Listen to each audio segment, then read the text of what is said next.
నమస్కారం ఘంటారావానికి స్వాగతం. ముందుగా ప్రధానాంశాలు. సీఎస్ సమీక్షలపై తెలుగుదేశం నేతల ఆగ్రహం. సంక్షేమ పథకాలకు నిధులు లేవనడం మండిపాటు.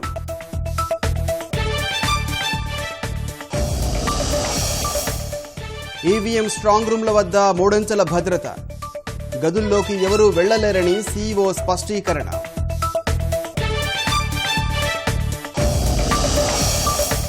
మోదీకి ప్రజల తిరస్కారం తప్పదన్న కాంగ్రెస్. ఉపాధి కోసం బాలీవుడ్ వైపు చూస్తున్నారని ఎద్దేవా.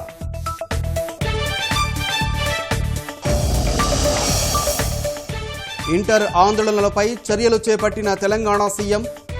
ఉచితంగా రీవెరిఫికేషన్ రీకౌంటింగ్ చేయాలని ఆదేశం.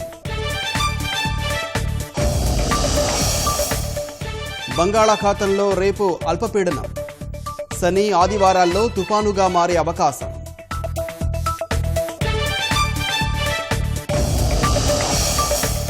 శ్రీలంక ఉగ్రదాడిలో 359కి చేరిన మృతులు. 60 మంది అనుమానితుల అరెస్టు.